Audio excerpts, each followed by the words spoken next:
जय हिंद प्यारे साथी। स्वागत है आप सभी का नीरज आईएएस में। दोस्त, आज हम शुरू करेंगे मध्य पाषाण काल।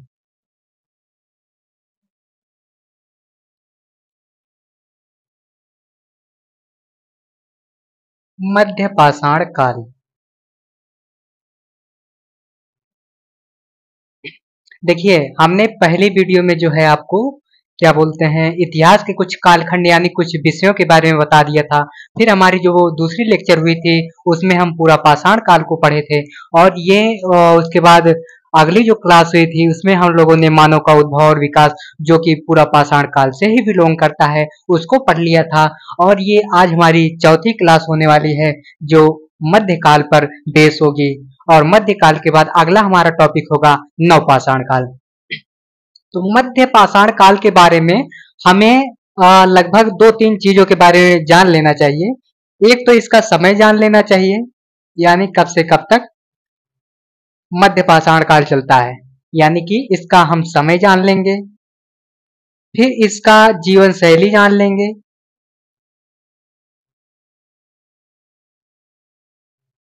जीवन शैली के बाद फिर इसके कुछ स्थलों के बारे में जानकारी ले लेंगे। फिर इसके जब कुछ स्थलों के बारे में हम जान लेंगे तब हम इसके हथियार और औजारों के बारे में जानेंगे। औजार, देखिए, जब हम इतने डायमेंशन से गुजर जाएंगे तब हम पाएंगे कि हमारा जो मध्य पाषाण काल है यह टॉपिक हमारा कंप्लीट हो जाएगा। ठीक बच्चे, देखिए, इसके समय की अगर बात की जाए तो इसका समय जो है आपका 10,000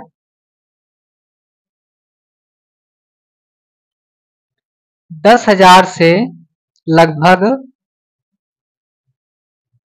6,000 बीसी तक चलता है।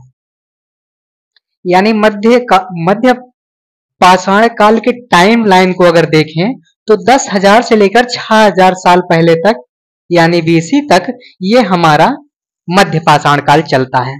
ठीक है, 10,000 से लेकर 6,000 साल पहले तक यानी बीसी यानी बिफोर क्राइस्ट। इसके बारे में जब एनसीईआरटी पढ़ेंगे तब आपको वहां समझ में चीजें आ जाएंगी।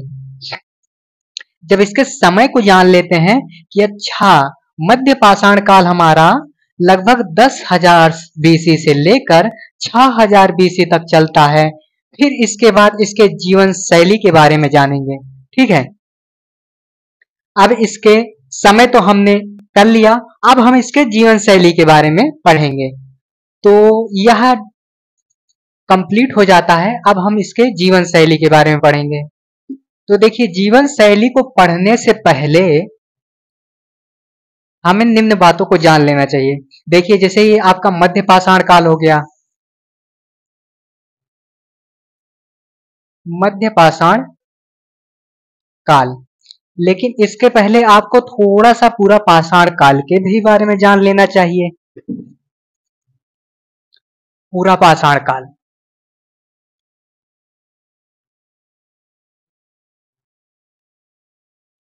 पूरा पाषाण काल यानी मध्य पाषाण काल को जानने के लिए हमें नवपाषाण काल का भी थोड़ा अध्ययन करना पड़ेगा। नवपाषाण काल, देखिए, मध्य पाषाण काल को पढ़ने के लिए हमें थोड़ी जानकारी पूरा पाषाण काल से लेनी पड़ेगी और थोड़ी नवपाषाण काल से लेनी पड़ेगी, तब जाके हमारा मध्य पाषाण काल एकदम आपको समझ में आ जाएगा। नहीं तो इस तरह से आपको समझ में नहीं आएगा। मेरे समझाने का तरीका भले ही थोड़ा अलग हो, लेकिन चीजें आपको एकदम बेहतर तरीके से समझाई जाएंगी। आशा करता हूं इतना समझे होंगे। तो देखिए, पूरा पाषाण काल का जो जीवन था ये था आपका घुमंतु। घुमंतु जीवन था, खानाबदोश था।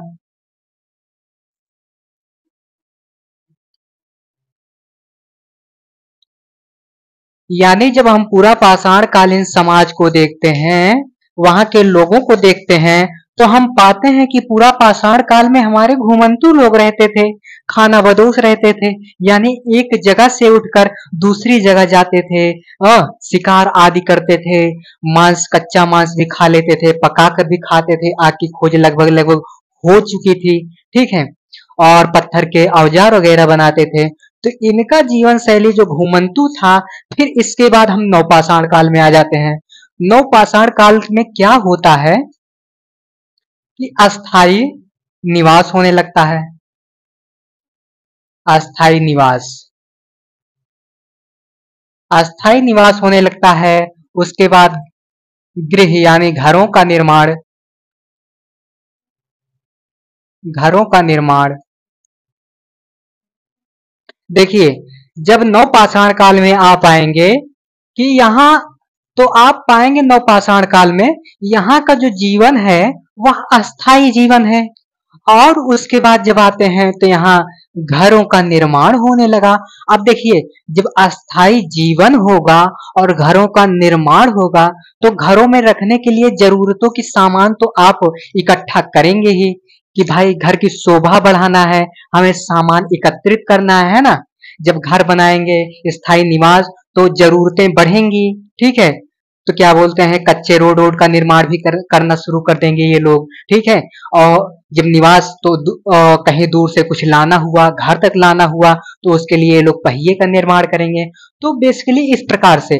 और जब उसके बाद घर हुआ तो अस्थाई एक जगह रुके हैं तो इनको क्या बोलते हैं, अन्न वन्न की जरूरत भी पड़ेगी, तो ये लोग क्या बोलते हैं, खेती भी करना शुरू करेंगे। और जब जरूरतें और बढ़ेगी, भाई दूध लेना होगा, तो क्या बोलते हैं, ये लोग पशुपालन करना शुरू कर देंगे। और जब अन्न उगाएंगे, पशुपालन उगाएंगे, उनको रखने के लिए कुछ व्यवस्था ढूंढेंगे। तब कहेंगे अच्छा लाओ बर्तन बना लेते हैं। फिर बर्तन, देखिए पहले तो इसमें बर्तन मिलता नहीं है, फिर बाद में ये लोग मिट्टी के बर्तन बनाना शुरू करते हैं, फिर धीरे धीरे चाक पर बर्तन बनाने लगते हैं। तो देखिए, इसका आपका गृह निर्माण हो जाएगा, पशुपालन आ जाएगा, जरूरतें जब बढ़ेंगी तो। पशुपालन के बाद इसमें आप मृदभांड निर्माण देखेंगे, मृदभांड आदि देखेंगे, ठीक है। आदि बहुत सारी घटनाएं हैं। जब मैं नवपाषाण काल पढ़ाऊंगा तो इसमें पूरा विधिवत बता दूंगा, लेकिन आपको बस थोड़ा जानना है क्योंकि मध्यकाल को समझने के लिए ये दो पहलू आपके जानने के लिए आवश्यक हैं। तो देखिए, अब ये देखिए, जो पूरा पाषाण काल है इसकी भी थोड़ी विशेषता, और जो नवपाषाण काल है इसकी भी थोड़ी विशेषता। अब दोनों को मिलाकर ये बन जाएगा आपका संक्रमण काल, संक्रमण काल। मध्य पाषाण काल में आपको नवपाषाण कालीन विशेषता भी मिलेंगी और पूरा पाषाण कालीन विशेषता भी मिलेगी आपको। यानी जब मध्य पाषाण काल का अध्ययन आप करेंगे तो आप पाएंगे उसमें कि आपको पूरा पाषाण कालीन विशेषता भी मिल रही है और नवपाषाण कालीन भी विशेषता आपको मध्य पाषाण काल में मिल रही है, ठीक है। आशा करता हूं इतना समझे होंगे कि देखिए पूरा पाषाण काल में कैसे हमारा जीवन घुमंतु रहता है, खानाबदोश रहता है, और वही नवपाषाण काल में अस्थायी निवास, गृह निर्माण, पशुपालन, मृदभांड।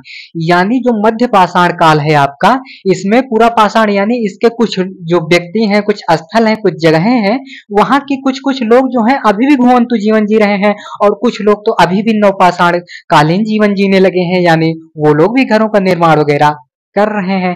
तो आशा करता हूं मध्य पाषाण काल आपको समझ में आ गया होगा, ठीक। इस तरह से आपको एकदम विधिवत समझ में आ गया होगा कि अच्छा पूरा पाषाण काल की भी विशेषता और नवपाषाण काल की भी विशेषता, दोनों का संक्रमण होकर मध्य पाषाण काल आपका बनता है। देखिए यहाँ मौसम चेंज होता है, ठीक है, मौसम चेंज होता है, घास वगैरह उगने लगती हैं, ठीक है, धीरे धीरे घास वगैरह उगने लगती हैं, लोग चावल भी उगाना शुरू कर देते हैं। तो कुछ इसकी ढेर सारी विशेषताएं जो है दोनों से मतलब मिक्सअप करके ये संक्रमण हो जाती है, दोनों का मिक्स वेज आप बनाते नहीं है। जैसे क्या बोलते हैं, आप चावल ले लिए, सोयाबीन ले लिए, आलू वगैरह ले लिए और सबको एक वही मतलब मिक्स करके एकदम बढ़िया सा आप बढ़िया बिरयानी टाइप का बना लेते हैं। तो सेम इसी प्रकार भी ये आपका मध्यकाल इसको संक्रमण का काल यानी बिरयानी है, समझो, समझ लो बिरयानी है मध्य पाषाण काल, ठीक है। इसकी भी विशेषता पाई जा रही है और इसकी भी विशेषता पाई जा रही है। आशा करता हूं इतना आप समझ गए होंगे। तो देखिए, इतना जब आप कर लेते हैं, इसके बाद ये आपका जीवन दशा हो गया, यानी जीवन शैली, कैसे कैसे लोग जीवन जीते थे, ये हो गया। अब इसके बाद जो अगली हेडिंग आपकी निकल के आती है, वह आपकी होगी इसके स्थल की, ठीक है। स्थल यानी मध्य पाषाण कालीन कितने स्थल कहां कहां से मिले हैं। देखिए, अगर आप सिर्फ रट्टा मारेंगे, यानी एसएससी टाइप का, अगर एसएससी में यही होता है कि आपको रटाया जाता है, जबकि जब तक आप रटेंगे, एक एक फैक्ट रटेंगे, यहां मैं इस तरीके से समझा दूंगा कि क्या बोलते हैं, आपको इतना हजारों हजार फैक्ट रटने की जरूरतें नहीं पड़ेगी। बस आप उसकी विशेषताओं को समझेंगे, उसके बारे में जानेंगे, बस आपका काम कल्याण हो जाएगा, ठीक है। जैसे इसके अब उसकी जीवन दशा जान लिए मध्य पाषाण काल की, कि अच्छा नवपाषाणिक भी चल रहा है, पूरा पाषाणिक भी चल रहा है, तो उसके स्थलों में यह विशेषता जरूर पाई जाएगी। इस तरह से अगर आप पढ़ाई करेंगे तो आप पक्का पास करेंगे। और वही एसएससी वाला रट्टा मारेंगे तो भाई रट्टा फिर मारिए भाई, हमारा क्या जाता है, ठीक है। इसके स्थलों की बात करें तो देखिए, इसका ये आपका जिस तरह से मैं लगा रहा हूं, इस तरह से आपका क्रम भी बन जाएगा। प्रायः पीसीएस वगैरह आरओ परीक्षाओं में, यूपीएससी जैसी परीक्षाओं में पूछ लिया जाता है कि इन क्या बोलते हैं स्थलों का क्रम, यानी कालक्रम क्या है, यानी क्रम से। तो मैं जैसा जैसा लिखूंगा वो आपका एक क्रम बन जाएगा, ठीक है। तो पहला आपका आता है, यह स्थल केरल में है, केरल का इडुक्की।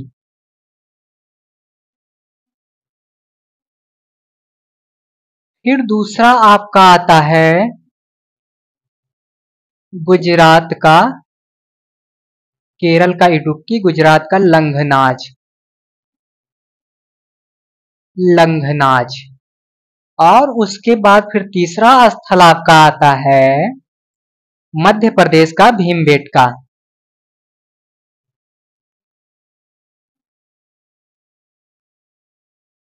भीमबेटका, मध्य प्रदेश का भीमबेटका, ठीक है।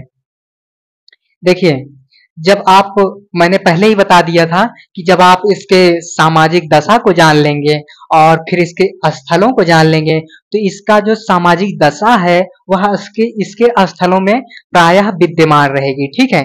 इसके स्थलों में प्रायः विद्यमान रहेगी, ठीक है। इसके बाद जो चौथा आपका आता है, चौथा आपका उत्तर प्रदेश आता है अपना। यहां से देखिए, आपको जो है 30 स्थल मिले हैं यहां से सर्वाधिक। ये एक पॉइंट दे देगा, एक क्वेश्चन बना देगा कि मध्य पाषाणिक स्थल सर्वाधिक कहां से प्राप्त हुए हैं। तो उत्तर प्रदेश से आपके सर्वाधिक स्थल प्राप्त हुए हैं, सर्वाधिक स्थल प्राप्त, सर्वाधिक स्थल प्राप्त, ठीक है। ये आपका क्रम हो गया। सर्वाधिक, सर्वाधिक में आपके 30 स्थल यहां से मिलते हैं। कितने? 30। अब देखिए, कुछ लोग ये होंगे कि सर 300 बता दीजिए। अब मुझे यह बताओ कि देखिए, पूरा पाषाण काल में आपके कम से कम 3-4 जान लिए आप, ठीक है।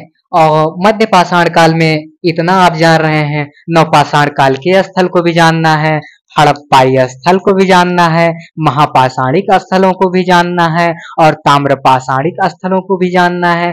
तो हमें देखिए इन स्थलों से ज्यादा एक आध क्वेश्चन पूछेगा, और का जरूरत है, हम जो अच्छा है, जो इम्पोर्टेंट है, जो परीक्षा की दृष्टि लायक है, उनको हम पढ़ लेते हैं। का जरूरत है फालतू का हमको बोझा लादने का कि नहीं 30 मिला है तो 30 पढ़ लेना चाहिए। तो अगर ये इस तरह से आप मगजमारी करेंगे तो आप फेल कर जाएंगे। इसलिए जितना इंपॉर्टेंट है, अब सर्वाधिक यहाँ से 30 मिले हैं, अब 30 पढ़ना थोड़ी जरूरी है। अब कुछ लोग होंगे 30 का 30 रट्टा मार जाएंगे, फायदा क्या होगा? कुछ नहीं। आप इसको 30 को रट्टा मारेंगे, अगला 30 टॉपिक आपका भूल जाएगा। तो इससे अच्छा है जो आपका मेन है उसी को जान लें, उसी को समझ लें, बस इसी से काम बन जाना है।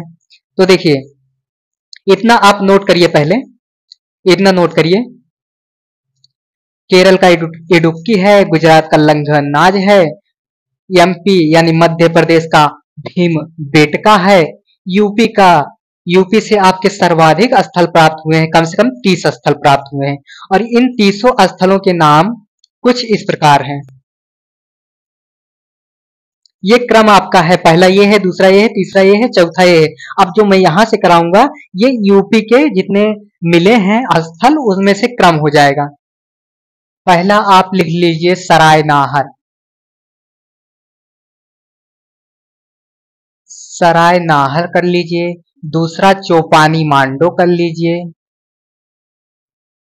चौपानी मांडो, कहीं कहीं मांडा भी मिलता है तो इन सब चक्करों में ना पड़िएगा, चौपानी मांडो कर लीजिएगा। तीसरे में कर लीजिएगा महदहा कर लीजिएगा, महदहा। चौथे में आप कर लीजिएगा कोल्डी हवा कर लीजिएगा।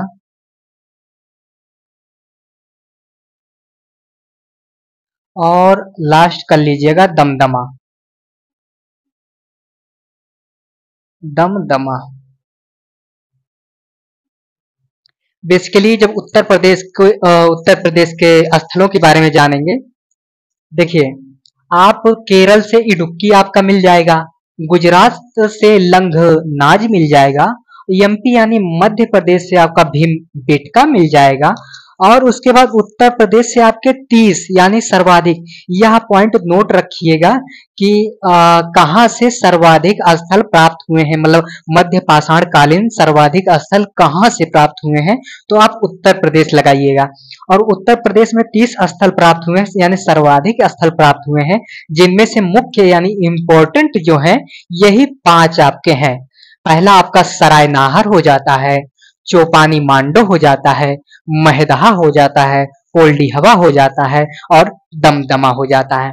अब देखिए ये एकदम क्रम से हैं, इन्हीं को क्रम से आपको बस यही क्रम जमाने को क्या बोलते हैं, क्रम जमाने के लिए क्वेश्चन पूछ सकता है, या पूछ सकता है कि यह स्थल कहाँ के हैं, यानी इडुक्की दे देगा, पूछेगा यह स्थल कहाँ है, लंघनाथ दे देगा, बोलेगा ये कहाँ का स्थल है, भीमबेटका तो अभी मेंस में भी पढ़ना है यानी आर्ट एंड कल्चर के तहत भी पढ़ना है, और ये क्या बोलते हैं सरायनाहर वगैरह दे देगा, महदहा देगा, कोल्डीहवा दे देगा, दमदमा दे देगा, पूछेगा यह किस राज्य में अवस्थित है, इस तरह से भी पूछ सकता है। और देखिए दो बात जो आपकी कोल्डीहवा है और सरायनाहर है, कोल्डीहवा और सरायनाहर, कोल्डीहवा, कोल्डीहवा, सरायनाहर, यहां से सर्वप्रथम चावल के साक्ष्य मिले हैं।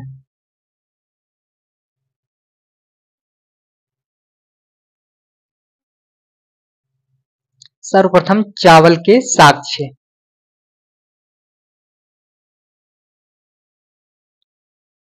देखिए जो समझने लायक है मैं उसको एकदम समझा दूंगा, और जो रटने लायक फैक्ट है यानी एसएससी टाइप वाला फैक्ट में जो सब कुछ पढ़ाने बताने के बाद बचेगा मैं उसको एसएससी टाइप वाले से समझा दूंगा, ठीक है।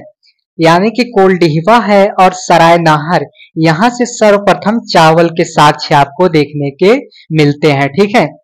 कोल्डीहवा और सरायनाहर से आपका सर्वप्रथम चावल के साक्ष्य यानी प्रमाण आपको मिलते हैं, ठीक है। इतना जब आप समझ लेते हैं तो इसके बाद आप पढ़ेंगे अब इसके क्या बोलते हैं औजार के विषय में। जब औजार के विषय में पढ़ लेंगे तब हम कह सकेंगे कि हमारा मध्य पाषाण काल का टॉपिक समाप्त हो गया, ठीक है। अब हम पढ़ेंगे इसके औजार के बारे में। औजार के बारे में जब मैं पूरा पाषाण काल पढ़ा रहा था तब मैंने आपको एक हिस्टोरियन के बारे में बताया था कि उन्होंने कहा था कि हजारों साल के इतिहास का बस इतना ही हासिल है, कि हजारों साल के इतिहास का बस इतना ही हासिल है, पहले औजार पत्थर के होते थे, अब इंसान पत्थर के होते हैं। पहले औजार पत्थर के होते थे, अब इंसान पत्थर के होते हैं। तो हम मध्य पाषाण कालीन औजारों के बारे में अब जान लेते हैं। औजार, तो देखिए, अब आप पूरा पाषाण काल जब उसमें पढ़े थे, तब पूरा पाषाण काल के अंतर्गत ही आपका होमोसेपियंस मानव का विकास हो चुका था। जब होमोसेपियंस मानव का विकास हो गया है, यानी तीक्ष्ण बुद्धि वाला मानव आ चुका है, आधुनिक मानव होमोसेपियंस आ चुका है, तो वो खुरापात तो करेगा ही। और जब खुरापात करेगा तो औजारों में भी बदलाव करेगा। लेकिन देखिए, पत्थर के ही औजार रहते हैं, लेकिन उसमें कुछ परिवर्तन करता है, उसके धार को जो है एकदम पहना कर देता है और भाला और तीर जैसे हथियार बना डालता है। कि अब क्या बोलते हैं, जब उससे डेवलप हुआ तो अब सोच रहा है मानो कि जानवरों के पीछे कितना भागूंगा, ऐसा कुछ बनाया जाए कि थोड़ा सा भागूं और थोड़ा सा फेंक के मारूं तो जानवर का काम तमाम हो जाए। जैसे नीरज चोपड़ा जी भाला फेंक के मारते हैं, दूर तक जाता है, तो इन लोगों ने भी भाला बनाया और तीर बनाया और फिर प्रत्यंचा तान कर जानवरों का शिकार करना आरंभ कर दिया। तो इसके औजारों के विषय में एक दो बातें जान लेनी चाहिए। धारदार धारदार धारदार हथियार, धारदार व नुकीले।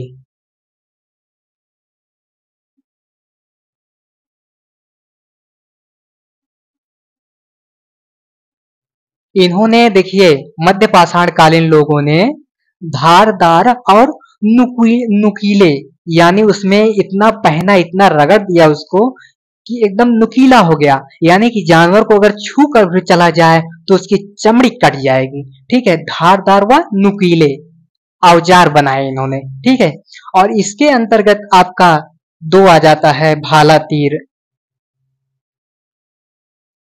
भाला आ जाता है आपका, व तीर आ जाता है। मैंने बताया ना, जैसे महाभारत आप देखते हैं तो उसमें श्री कृष्ण जी कहते हैं, पार्थ उठाओ धनुष, और ये जो तुम्हारे सामने है इसमें अपने भीष्म पितामह को न देखो और अस्त्र उठाओ और इनको छलनी कर दो। तो उसी प्रकार ये लोग भी धनुष बाण लेते थे, मारते थे, शिकार मर जाता था, उसके बाद ला के बढ़िया पका के खाते थे आराम से। ठीक है, तो बेसिकली औजारों के बारे में इतना जब जान लेते हैं, तो अब यहीं से हम मध्य पाषाण काल टॉपिक समाप्त करने का उद्घोष करते हैं। और इसके साथ ही साथ कल आपको नवपाषाण काल के साथ हम मिलेंगे। और तब तक पढ़ते रहिए और सेशन को ज्यादा से ज्यादा लोगों में लाइक करिए और अपना प्यार दुलार बढ़ाइए। और मैं सिर्फ इतना ही कहना चाहूंगा कि छत वो घर की टपक रही है जिसके नीचे सोते हैं, जब जब हुआ बाहर मेरिट से मुझसे ज्यादा रोते हैं, मुझसे ज्यादा रोते हैं। कि बाप से मेरे चला न जाता, कि बाप से मेरे चला न जाता, फिर भी काम को जाता है और मेरा खर्चा भिजवाने को रोज कमा कर लाता है, मेरा खर्चा भिजवाने को रोज कमा कर लाता है, रोज कमा कर लाता है। जय हिंद साथियों, मिलते हैं अगले वीडियो में, तब तक के लिए धन्यवाद।